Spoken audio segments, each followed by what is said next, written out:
আজকে দেব আরেকটি নতুন বইয়ের খবর। দ্বীপ প্রকাশন থেকে সম্প্রতি প্রকাশিত হয়েছে আমার এবছরের নতুন বইমেলার বই সর্পগন্ধা। বইটি একটি অন্য রকমভাবে মানে তৈরি হলো, কারণ বিগত বেশ কয়েক বছর, মানে প্রায় 10-12 বছর ধরে আমি লিখেছি কতগুলি একটি উপন্যাস এবং 8টি ছোট গল্প, বড় গল্প, যেগুলোর প্রতিটিরই প্রতিপাদ্য বিষয়বস্তু কিন্তু সাপ কেন্দ্রিক। খুব অবাক লাগছে তো। আসলে ড্যালাস মর্নিং নিউজে প্রথম জীবনে যখন গিয়েছিলাম ড্যালাসে, তখন ড্যালাস মর্নিং নিউজ সেখানকার বিখ্যাত নিউজ পেপার, সেখান খুলেই কাগজ খুললেই ভারতীয় গল্প বলতে বাঁশি বাজিয়ে সাপুড়েদের ছবি, বা রাজধানী দিল্লির রাস্তায় পেল্লায় সাপ দেখিয়ে ওঝাদের পয়সা কামানো, এসব ছবি দেখে খুব বিষণ্ণ হতো মন আমার। দেশ মানেই কি সাপের দেশ? এত ছোট করা তাকে কেন বাপু? বিশ্বের আর কোনো দেশে বুঝি সাপ নেই? নাকি ভারতবর্ষে বলার মতো আর কোনো ঘটনা নেই? সাপকে ভয় পাই আমরা, কিন্তু পুরাণ মহাকাব্যের অন্যতম এক মিথিক্যাল ক্রিচার এই সাপ কিন্তু জ্ঞানের প্রতীক, জানেন তো? খেয়াল করে দেখবেন, রামকৃষ্ণ মিশনের সিম্বল কিন্তু কুলকুণ্ডলিনী। সর্পদংশনে মৃত্যু অবশ্যই দুঃখজনক, কিন্তু আমাদের বাংলা তথা সারা দেশ জুড়ে সাপেদের পুজো বা সর্পমঙ্গলা, মনসা, নাগ পঞ্চমী, অষ্টনাগের আরাধনা, এসব কিন্তু অতি সুপ্রাচীন।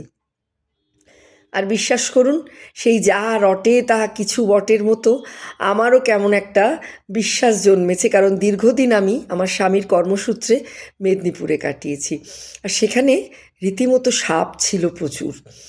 আর ভোরবেলায় এমনকি শহরে হাঁটতে বেরিয়েও বর্ষাকালে বা গ্রাম বাংলাতে চলতে ফিরতে এতবার সাপের দেখা পেয়েছি, বা তাদের খোলস ছাড়ার মতো ঘটনা দেখেছি বা উপলব্ধি করেছি। তাদের অসীম যে অলৌকিকত্ব আছে, সেটা কিন্তু একেবারে আমি অন্তত বিজ্ঞানের ছাত্রী হয়েও ঝেড়ে ফেলে দিতে পারিনি। তা প্রজননের দেবী মনসার বরেই পরম আত্মীয়ের ঘরে শিশু সন্তানের সংবাদ পেয়েছি, শিশু সন্তান জন্মানোর সংবাদ পেয়েছি, বা কেউ চাকরি পাওয়ার মতো বা চাকরিতে উন্নতি লাভের মতো সুখবরও পেয়েছি। আসলে এই যে মনসা পুজো বা আমাদের এই যে রান্না পুজো, এই যে সর্পকেন্দ্রিক এই যে পুরো ব্যাপারটা, এটা কিন্তু পুরোই, মনসাও কিন্তু আমাদের একজন ফার্টিলিটি কাল্ট। সেই সব কারণেই কেমন একটা বিশ্বাস জন্মে গেছে অদ্ভুত। মেদিনীপুরের প্রত্যন্ত মহিষা গ্রামে গিয়ে মনসার থানে ঠান্ডা দুধ কলাও চড়িয়ে এসেছি বটে, পরম বিশ্বাসে। কেউ হয়তো এক ফুৎকারে উড়িয়ে দেবেন এসব। তাই আবারও বলছি, আমার এই বইটিতে আধুনিক প্রেক্ষাপটে কিন্তু উপন্যাস আছে একটি, এবং 8টি ছোট বড় গল্প রয়েছে। বিভিন্ন পত্রপত্রিকায় প্রকাশিত হওয়ার পর পাঠকদের ভালো ফিডব্যাক পেয়ে একটু আশার আলো দেখেছিলাম। বাংলা সাহিত্যে এমন সর্পগন্ধি সংকলন আছে কি না আমার অন্তত জানা নেই। আর দ্বীপ প্রকাশনার সিইও সুকন্যা মণ্ডল এগিয়ে এসে উৎসাহ দিলেন বলেই আজকের এই বইটি পূর্ণতা পেল, দুমলাটে আবদ্ধ হলো এতগুলি গল্প এবং উপন্যাস।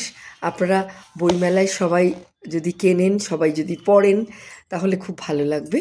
সবাইকে অসংখ্য ধন্যবাদ এবং নমস্কার জানিয়ে শেষ করছি।